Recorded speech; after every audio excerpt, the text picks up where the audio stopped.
Jodoh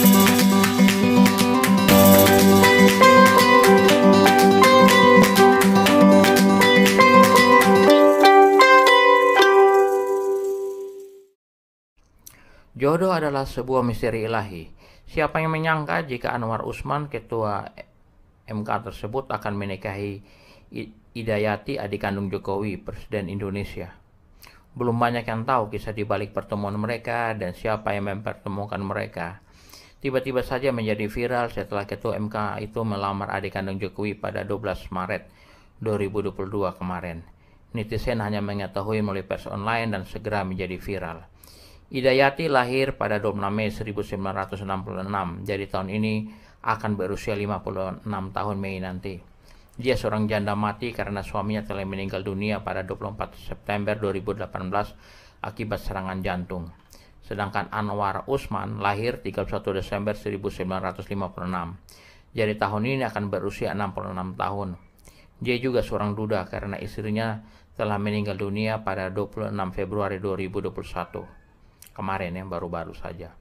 Melihat usia mereka yang sudah tidak muda lagi, maka itu bukan demi memenuhi kebutuhan seksual semata-mata saja, tetapi untuk memenuhi kebutuhan utama manusia yang membutuhkan perhatian dari orang terdekat yang peduli, layaknya sahabat yang akan selalu ada, bukan saja saat dibutuhkan, tetapi pada saat tidak dibutuhkan pun harus tetap ada supaya selalu bisa berbagi dalam suka maupun duka.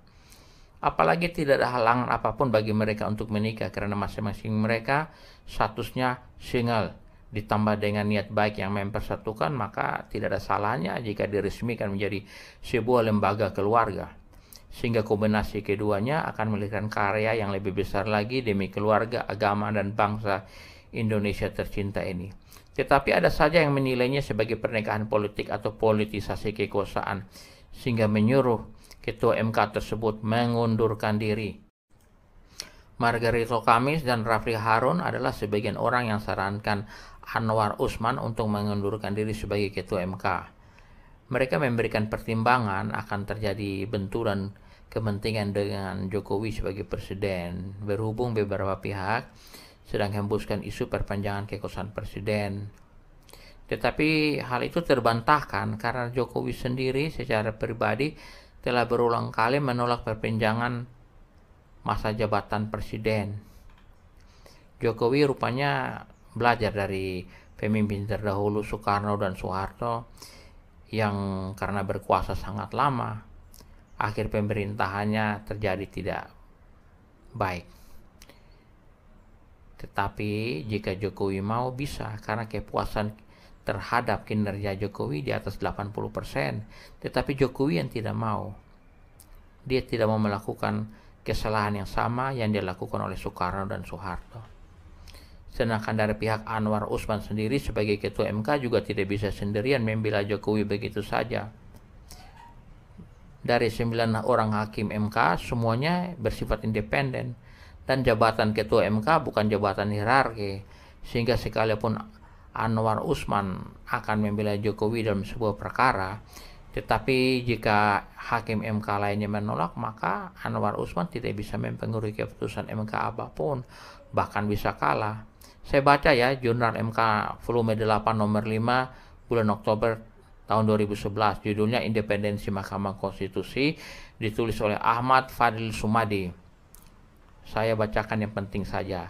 Tidak ada jabatan hierarki antara ketua MK, wakil ketua MK, dan anggota.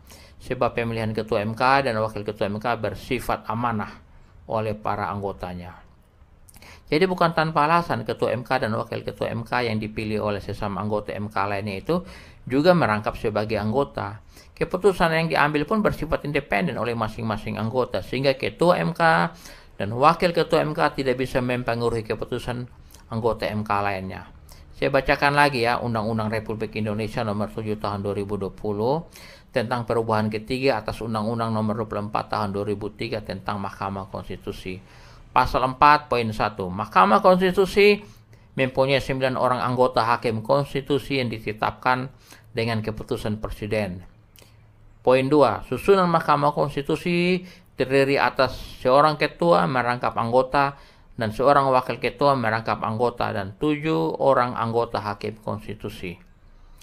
Jelas ya, jadi bukan jabatan hierarki, sehingga ketua dan wakil ketua MK pun tetap dihitung sebagai anggota. Jadi total anggota hakim MK ada 9. Karena keputusan hakim MK bersifat independen dan Anwar Usman tidak bisa mempengaruhi keputusan MK, maka dia tidak harus mengundurkan diri lagi sebagai ketua MK.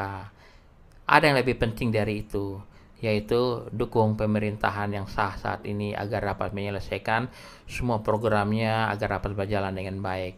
Beberapa warisan pembangunan terbaik Jokowi yang perlu kita jaga bersama adalah infrastruktur yang merata di mana-mana, keberlangsungan program pemindahan dan pembangunan IKN Nusantara, Freeport yang telah divestasikan saham 51% kepada Indonesia, pabrik baterai untuk kendaraan listrik nantinya, sirkuit Mandalika yang sukses mengadakan MotoGP kemarin. Tapi sayang ya, dan belum sempurna jika Taman Nasional Komodo belum ada kabar kemajuannya lagi. Tetapi sudah pasti masalahnya bukan pada pemerintah pusat, karena masalahnya ada pada masyarakat NTT sendiri yang harus bersatu. Kalian harus bisa membuktikan bahwa provinsi tempat lahir Pancasila itu benar-benar bisa menerima semua perbedaan, termasuk perbedaan politik yang ada, untuk disinergikan menjadi kemajuan bersama. Kepentingan umum harus berada di atas kepentingan pribadi. Jika saling menjegal, maka akan tetap sulit untuk maju. Yang paling terpenting adalah memilih pemimpin yang akan menjadi suksesor Jokowi pada 2024 nanti, supaya kemajuan signifikan yang sudah terjadi pada saat ini bukan saja bisa dipertahankan, tetapi bisa lebih meningkat lagi. Ingat, jika salah memilih pemimpin, maka bisa mundur ke belakang lagi. Mari kita doakan bersama agar pernikahan Anwar Usman dengan Hidayati pada 26 Mei 2022 nanti di Solo berjalan dengan lancar. Sedangkan resepsinya yang akan dilaksanakan di Bima tempat kelahiran Anwar Usman belum ada info selanjutnya. Salam Pancasila untuk semua kita yang mencintai NKRI.